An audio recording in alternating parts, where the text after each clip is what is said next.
Hey everyone, welcome back to AWS reInvent. We are here again in the, gosh, there's so much going on. There's so many people here, it's jammed, huh? It's pretty packed. So Chip Rogers, Chief Partner Officer at Workspan, and excited to have you join us again, and I'm here with Gautham Pandiyan. Gautham, welcome. Well, thank you. It's great to be here. Gautham is VP of Partner Ecosystem Growth Acceleration at Qualtrics, and Gautham, you've been with Qualtrics for a little over 4 years, I think, and kind of from the beginning. Gone through a lot of changes with purchase by acquisition by SAP, and then spin off again, and a lot of things. But so welcome. Well, thank you. It's great to be here. And was here a couple of years ago. It's great to be back. This is always a fun conference and tons of learning, networking, meeting great folks like yourselves, and getting to catch up. Yeah, so I'd love to talk to you about, you have a lot of heritage with AWS. I mean, let's talk about your overall role, which is across all kinds of partners at Qualtrics, and sort of initiating and stimulating growth for across all partners. But we're here at AWS, and cloud partnerships are really critical to be ready for cloud sales and working with cloud providers. So talk a little bit about the beginnings of your work with AWS and why are you here today?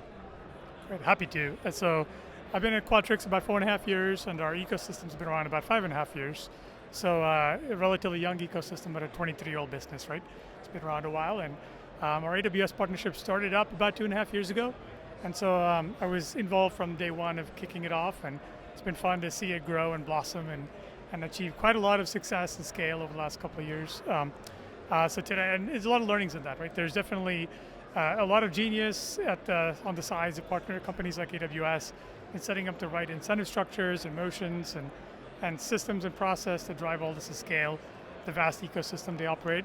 And so happy to share today and specific learnings that have come up from the last 2.5 years of driving this. I do think the hyperscalers are some of the most sophisticated scaling machines in the world. These ecosystems are broad, right? AWS is 100,000 partners?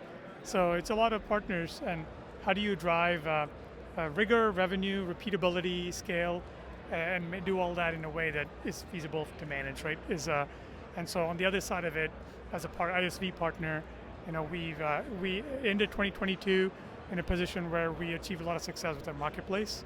Cloud marketplace is obviously a big part of the hyperscaler motion.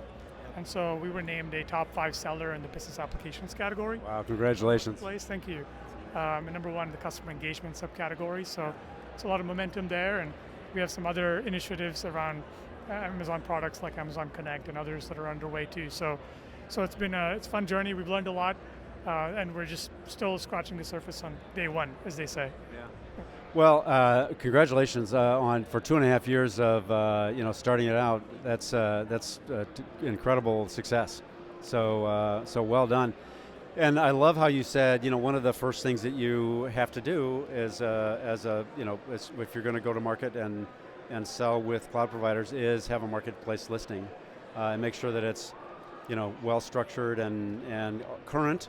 Right, you always got to keep it current because that's sort of your face to the market, and so talk a little bit about that process and what that was like. Yeah, it took a lot of work up front. I mean, suddenly not, 2.5 years ago, it wasn't as simple as it seems to be today, right? So I'm sure that's come a long way thanks to the team at AWS working on it. So it did take a lot of work up front to get it started and rolling.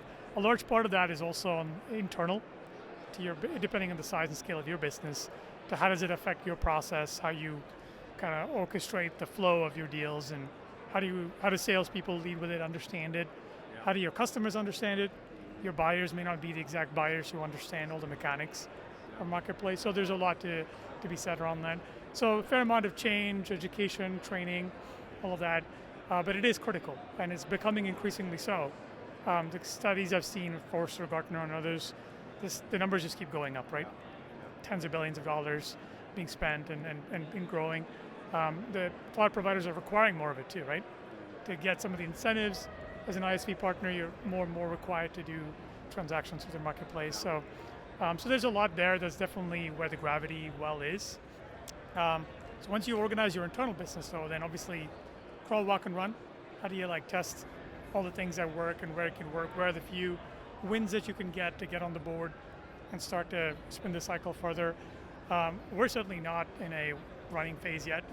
That's our aspiration. But there's many other examples in the market of companies that are transacting 9 figures of revenue, 10 figures of revenue, and so there's plenty of models to follow there. Some of this also depends on who your buyers are, how closely aligned they are, understanding a little bit of like the noise that's coming at the AWS field, because there's a lot of partners out there, right? There's a lot of native services. So how do you stand out?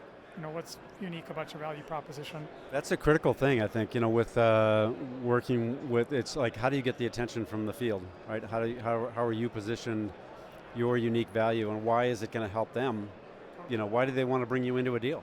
Totally, and there's many facets to it, and it's such a vast ocean. It's easy to get lost and spread yourself across a lot of it. So how do you focus in a couple of key areas, key offerings, rack up the wins and win story and credibility to expand from there, right? I assume you sort of figured out who you mapped to the CX folks at AWS and figured out who they would be interested. We did some of that, right? We did some of that. The marketplace motion is somewhat more broad and horizontal for us. But yeah, some of the work we're doing with contact center and CX is a little more focused in that area. There's also different types of alignment where some of the cloud providers are largely calling on IT buyers, right? CIOs and others. But today's announcement, AWS announced Salesforce products are now on Marketplace. So momentum is shifting, and maybe there'll be more wind in the back of some of the CX side. Business. Yep. Well, good. Well, Gautham, thank you for sharing some thoughts, and we're here at AWS, so I really appreciate you sharing your thoughts about your journey with AWS. And wow, 2.5 years, and #1 in the CX area, and just incredible growth. Well, thank you. It's a pleasure to be here and chat with you all, and all the best with your AWS and hyperscaler cloud journeys. Fantastic. Gautham, thank you. Thank you all for joining, and we'll see you on the show floor. Thanks, everybody.